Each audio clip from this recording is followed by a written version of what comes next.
खड़े क्यों हो? आप खड़े क्यों हो? मेरी वाली जो पिछली चेयर थी वो तो खाली पड़ी है, आप वहां के बैठो। यस, सो लिटरली क्या हुआ? एक्सचेंज हो गया आयंस का, यानी चेयर्स का। यहां पर हमने एग्जांपल लिया है, ये चेयर्स की एक्सचेंज हो गई, आयंस की एक्सचेंज हो गई। Hello students, welcome to the learning hive. अभी हम कंटिन्यूटी में केमिकल रिएक्शन एंड इक्वेशन को आगे बढ़ा रहे हैं। हम कर रहे थे पिछली वीडियो में टाइप्स ऑफ केमिकल रिएक्शन। दो टाइप हमने वहां देखा। अभी हमारे पास थर्ड टाइप है, दैट इज डिस्प्लेसमेंट रिएक्शन। इसको कॉमनली आप कह सकते हो सब्स्टिट्यूशन रिएक्शन भी। डिस्प्लेसमेंट या सब्स्टिट्यूशन रिएक्शन क्या है ये? It is the reaction in which a more reactive element displaces a less reactive element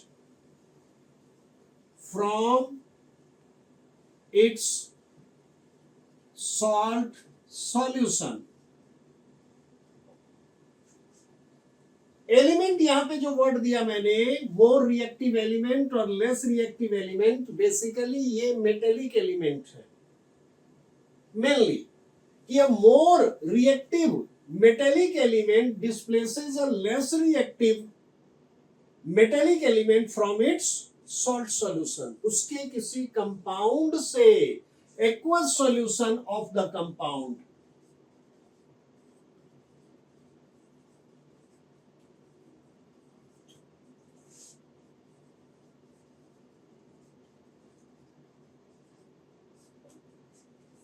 ये बात हमारे पास है। तो लेस रिएक्टिव मोर रिएक्टिव ये कौन डिसाइड करेगा? पहले हम एक एग्जांपल देखें, फिर उस बेस को देखते हैं क्या होगा भाई। जैसे आपने आयरन फिलिंग्स सॉलिड मेटेलिक, इसको आपने ट्रीट कराया कॉपर सल्फेट के एक्वस सॉल्यूशन से। कलर चेंज करके हमें ऑब्जर्वेशन का पता चलता है। इसमें हमें मिलता है FeSO4 प्लस कॉपर। तो क्या देखा? आयरन शायद ज्यादा रिएक्टिव होगा as compare to the copper. Yes, बात क्या होनी है कि कमरे में एक चेयर कहीं पे है और चेयर पे आप बैठे हुए हो, मैं बाहर से आया। अब यहां पर भूल जाइए कि एक टीचर और एक स्टूडेंट की बात है। एक सिंपल है, आप कमरे के अंदर एक चेयर है, उस पर बैठे हुए हैं, मैं बाहर से आया, मेरा दिल किया कि मैं उस चेयर पे बैठूं। ऑब्वियसली वो चेयर सिंगल वाला है, मुझे आपको पहले हटाना पड़ेगा, फिर मैं उस पर बैठूंगा। तो मैं आपको क्यों हटा पाऊंगा, कैसे हटा पाऊंगा? जब हटा पाऊंगा जब मैं आपसे ज्यादा तगड़ा होऊंगा। आपसे ज्यादा तगड़ा रहूंगा तो आपको उस चेयर से हटा के मैं उस जगह पे बैठ पाऊंगा। तो iron being more reactive than copper, उसने कॉपर सल्फेट से कॉपर को डिस्प्लेस किया और खुद उसके साथ कॉम्बिनेशन कर लिया और कॉपर बेचारा separate. So such type of reaction is called displacement reaction. इसके और आगे एग्जांपल में जाने के पहले, ये जो हमारे पास मोर और लेस रिएक्टिव है, ये किस पे बेस हमारे पास होता है? एक और रिएक्शन के लिए मैं स्पेस छोड़ रहा हूं, ये कहलाता है रिएक्टिविटी और activity series of metals. Yes, ये मेटल्स की ही बात होगी। इट इज अ सीरीज और सीक्वेंस और arrangement in which the metals are arranged in their decreasing order of reactivity. Decreasing order मतलब higher the position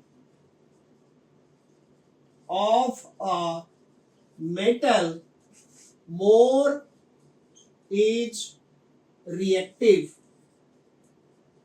and vice versa. समझ पाओगे इसे? जितना जो ऊपर होगा, हायर जो जितना ऊपर होगा उस सीरीज में, वो उतना ज्यादा रिएक्टिव होगा. More reactive element, metallic element displaces less reactive element from its salt solution. उसके एक्वस सॉल्यूशन, किसी कंपाउंड को उसका हमने एक्वस सॉल्यूशन लेना है, फिर ये बात हो पाई. दूसरा जो पार्ट होगा वो जरूर से कंपाउंड होगा. पहला मेटेलिक एलिमेंट सिंपल सिंगल वाला, और दूसरा कोई दूसरे मेटल का कंपाउंड. यही बात मैंने कही कि चेयर पे, ये जो कॉपर है वो चेयर पे सल्फेट के रूप में जो एक चेयर है उस पे बैठा हुआ है.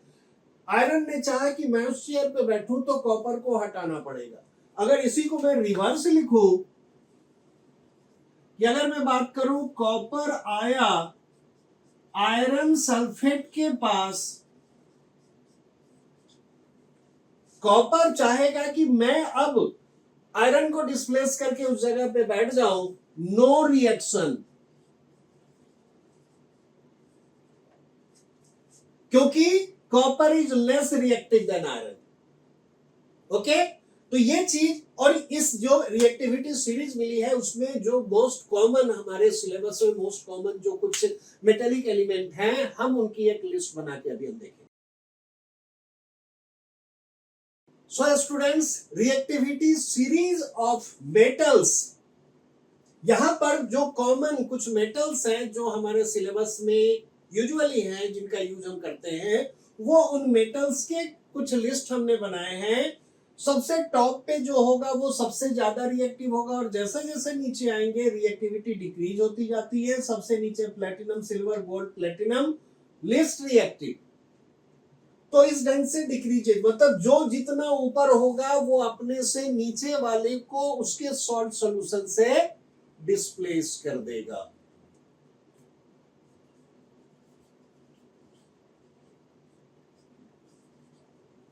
सिल्वर नाइट्रेट को कॉपर के साथ ट्रीट कराया गया, क्या बनेगा? Copper nitrate plus silver. Solid, aqueous, ये सॉलिड प्रेसिपिटेट. तो इस टाइप की रिएक्शन हमारे पास अगर होती है, कंपेयर करेंगे सिल्वर कॉपर में. पीछे हमने आयरन और कॉपर का किया था, यहाँ सिल्वर और कॉपर की बात करेंगे. तो जो जितना ऊपर होगा, ये ऊपर है इसलिए इसने डिस्प्लेस कर दिया.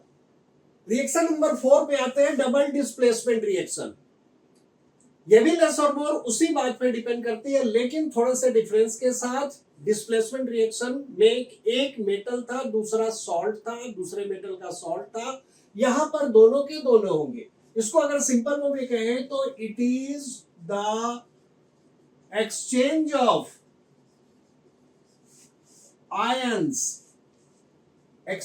Ions between two salt solutions of different metals. Exchange of ions takes place. Exchange of ions takes place between two salt solutions. यहां पर ये बात आ गई. अब यहां पर हम कैसे इसको समझ पाएंगे? अब कमरे में 2 चेयर्स हैं, एक पे आप और एक दूसरे पे मैं बैठा हुआ. मुझे ऐसा लगा कि नहीं आपकी वाली चेयर ज्यादा अच्छी है. अब स्टेप इसको देखें, मेन बात है एक्सचेंज में स्टेप को देखें हम केमिकल रिएक्शन में। तो मुझे आपकी वाली चेयर ज्यादा अच्छी लगी, उसके लिए मुझे क्या करना पड़ेगा? सबसे पहले मुझे अपनी चेयर को खाली करनी पड़ेगी, मुझे अपने चेयर से उठना पड़ेगा। मैंने अपनी चेयर खाली की, उठ गया, आपके पास गया, फिर से वही बात की आपसे मुझे तगड़ा होना चाहिए, आपको मैंने हटा दिया और उस चेयर पे मैं बैठ गया, ठीक है। अब आप खड़े क्यों हो? आप खड़े क्यों हो? मेरी वाली जो पिछली चेयर थी वो तो खाली पड़ी है, आप वहां के बैठो। यस, सो लिटरली क्या हुआ? एक्सचेंज हो गया आयंस का, यानी चेयर्स का। यहां पर हमने एग्जांपल लिया है, ये चेयर्स की एक्सचेंज हो गई, आयंस की एक्सचेंज हो गई। देखते हैं example, sodium sulphate aqueous solution, barium chloride aqueous solution. दोनों के बीच में रिएक्शन में जो सोडियम पहले सल्फेट के साथ था, बेरियम पहले क्लोराइड के साथ था, क्लोरीन के साथ था। अब क्या हुआ? बेरियम ने इसकी अपनी कॉम्बिनेशन बना ली और सोडियम ने क्लोरीन के साथ कॉम्बिनेशन बना ली।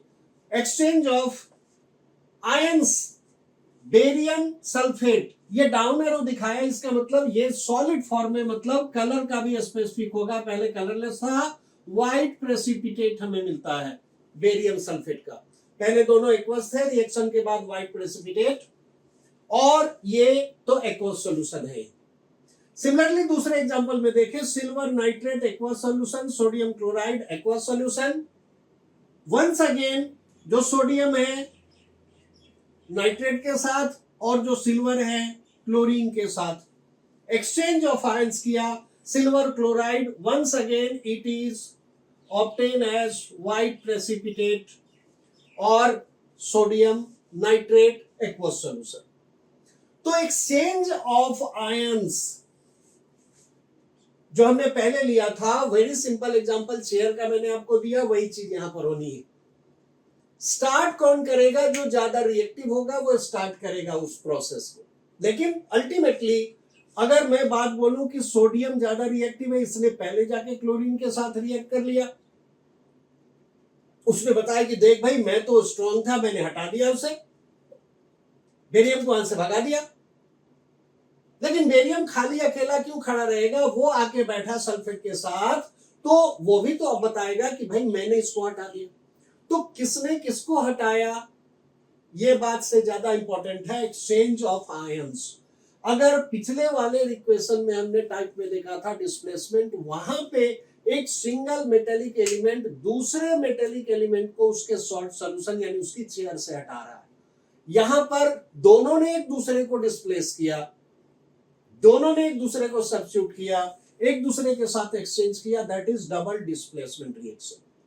यहां पर बात आ जाएगी रिएक्शन की अकरेंस के कि व्हाइट कलर की प्रेसिपिटेट आपको मिलेगा। Most of the double displacement reaction जो है वहां पर एक एक्वस सॉल्यूशन के साथ प्रेसिपिटेट यानी कुछ सॉलिड पाउडर टाइप की चीज आपको मिलती है। ये रिएक्शन जिसमें अकरेंस ऑफ रिएक्शन के बाद कुछ व्हाइट किसी भी कलर का प्रेसिपिटेट मिले, सॉलिड प्रोडक्ट मिले with aqueous solution of another compound, ऐसे रिएक्शन को प्रेसिपिटेशन रिएक्शन कहते हैं। प्रेसिपिटेशन रिएक्शन ये अलग टाइप है, लेकिन यहां पर इसको एक्सप्लेन करने के लिए लिया गया है। मैं जो लिस्ट बना रहा हूं different types of chemical reaction, वो उस लिस्ट में ये एज इट इज काउंट करके नहीं रखेंगे, लेकिन इसकी इंफॉर्मेशन भी हमें चाहिए। It is the reaction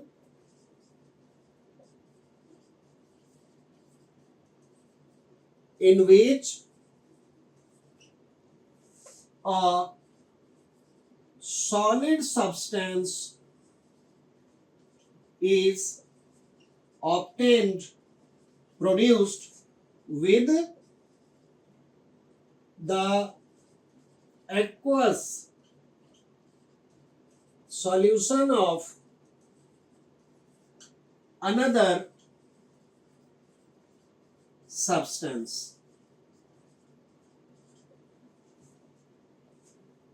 The solid substance thus obtained is called precipitate. Short में लिखते हैं पीपीटी। या डाउन एरो कई बार दिखाते हैं, पीछे बताया था सिंबॉलिक रिप्रेजेंटेशन में कि डाउन एरो भी बताती है प्रेसिपिटेशन रिएक्शन, प्रेसिपिटेट की फॉर्मेशन। ओके, हमारे लिस्ट में 4 के बाद 5वें को मैंने काउंट नहीं दिया था, कोई नंबर नहीं दिया था, प्रेसिपिटेशन रिएक्शन, जिसमें एक सॉलिड यानी इनसॉल्युबल सब्सटेंस भी फॉर्म हुआ था। सॉलिड प्रोडक्ट के तौर पे एक सॉलिड या इनसॉल्युबल सब्सटेंस प्रोड्यूस हुआ था। उसी ढंग से अगला भी एक और टाइप हमारे पास है जो कि मेन लिस्ट में नहीं है लेकिन जानकारी जरूरी है। It is neutralization reaction. It is the reaction in which an acid or acidic substance reacts with a base or alkali to form a salt and water। Simple way में इस पूरे को अगर लिखे वर्ड में ही तो एसिड प्लस बेस ये देता है सॉल्ट प्लस वाटर। बच्चों ये भी एक टाइप का डबल डिस्प्लेसमेंट रिएक्शन ही है। लेट अस सी। एसिड मोस्ट कॉमन मान लीजिए हमने ले लिया हाइड्रोक्लोरिक एसिड, और बेस के रूप में बेस और अल्कली में क्या डिफरेंस है कि जो बेस वाटर में डिजॉल्व हो जाते हैं उस बेस के एक्वस सॉल्यूशन को हम अल्कली कहते हैं। रिएक्शन थोड़ा और ज्यादा कन्वीनियंट होता है, NaOH aqueous. Acid plus base ये देता है, देखिए मैंने क्या कहा, डबल डिस्प्लेसमेंट, सोडियम क्लोरीन के साथ और हाइड्रोजन हाइड्रोक्साइड OH के साथ। डबल डिस्प्लेसमेंट टाइप की चीज हो गई, क्या बना, NaCl aqueous plus water liquid. Acid plus base gives salt and water. As well as क्या देखा हमने, डबल डिस्प्लेसमेंट रिएक्शन। तो न्यूट्रलाइजेशन रिएक्शन, इसके बारे में और डिटेल्स में हमारा अगला चैप्टर केमिस्ट्री का है, एसिड बेस एंड सॉल्ट, वहां पे हम देखेंगे। फिलहाल एक इंट्रोडक्शन के तौर पे यहां पे हमने देखा। The next type is एक ऐसा रिएक्शन जिसमें हीट एनर्जी की इन्वॉल्वमेंट मार्केबल ढंग से होती है। या तो रिएक्शन की अकरेंस के लिए हमें हीट देना होता है, या फिर रिएक्शन के बाद प्रोडक्ट के दूसरे प्रोडक्ट के साथ हीट एनर्जी इवॉल्व भी होती है। हीट एनर्जी, एनर्जी में खास तौर पे हीट एनर्जी की इन्वॉल्वमेंट अगर हो रही है तो उसके बेस पे हमारे पास फिर से 2 टाइप के रिएक्शन हमारे हैं। पहला होता है एक्सोथर्मिक रिएक्शन। एक्सो का मतलब आउट, इवॉल्व, सिंपल वे में देखें, it is the reaction in which basically heat और हीट विद लाइट भी हो सकता है, बट मेनली हीट की बात करें, एक्सेसिव हीट हो गया तो लाइट भी दे देगा। In which heat energy is given out यानी evolved along with other product or products। Very simple, किसी भी सब्सटेंस को आप बर्न करते हो, बर्निंग यानी combustion. Example combustion.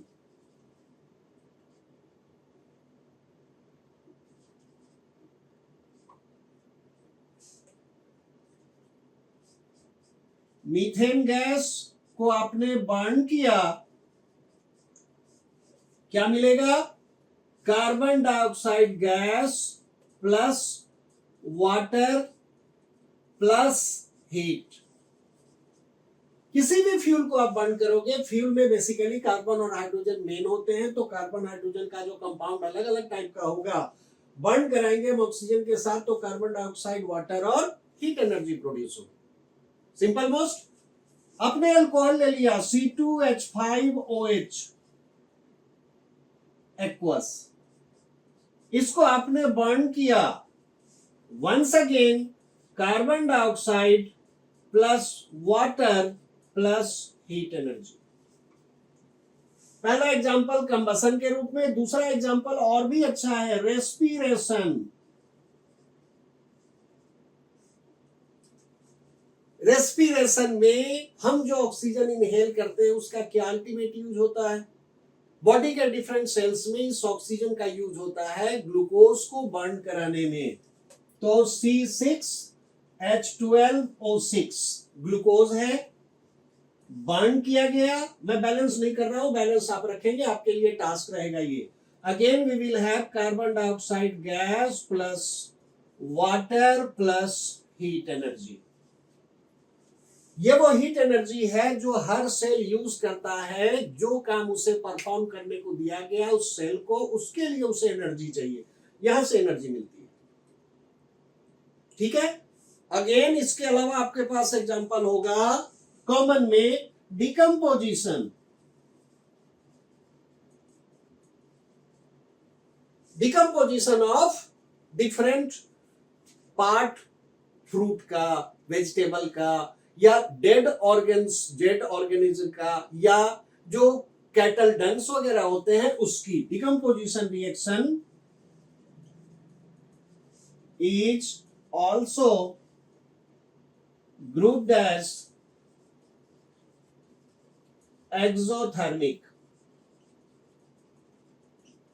reaction। Decomposition reaction vegetative matter का या डेड बॉडी पार्ट का या प्रोडक्ट ऑफ लिविंग ऑर्गेनिज्म जैसे कैटल डंग वगैरह हो गया। तो एनर्जी की इन्वॉल्वमेंट में सेकेंड टाइप की जो हमारे पास रिएक्शन है वो है एंडोथर्मिक रिएक्शन। वो था एक्सो, ये है एंडो। एक्सो में हीट एनर्जी इवॉल्व हुई थी, गिवन आउट थी। यहां पे देखें एंडो का मतलब रिवर्स है, it is the reaction in which heat energy is absorbed और टेकन इन। हमने सप्लाई करना पड़ेगा for the occurrence of that reaction, हमने हीट करना पड़ेगा सब्सटेंस को for completion of that reaction. A very common example, वेरियम hydroxide हमारे पास है और ammonium chloride.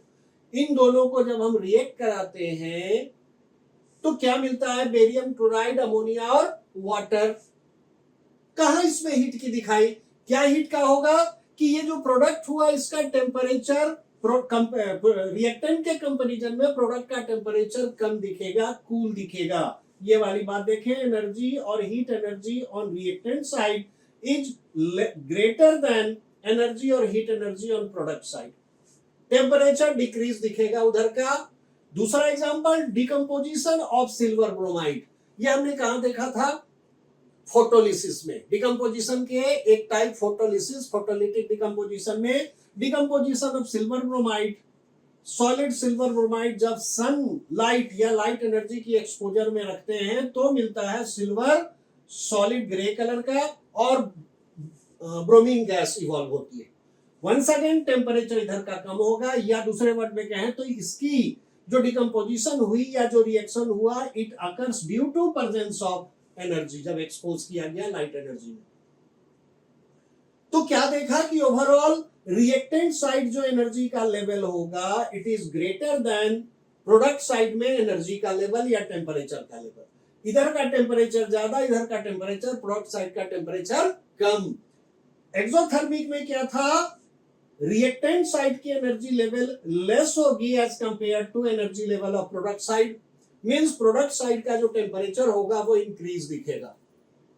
So these are some types of chemical reaction जो हम लोगों ने यूज करना है केमिस्ट्री के डिफरेंट चैप्टर्स में। इसके बाद हमारा जो आता है वो है एक बहुत ही कॉमन, लेकिन पहले पढ़ चुके हैं हमने, पिछले वीडियो में आपके पास होगा, हम फिर से एक बार देखेंगे उसे ब्रीफ में, ऑक्सीडेशन एंड रिडक्शन रिएक्शन।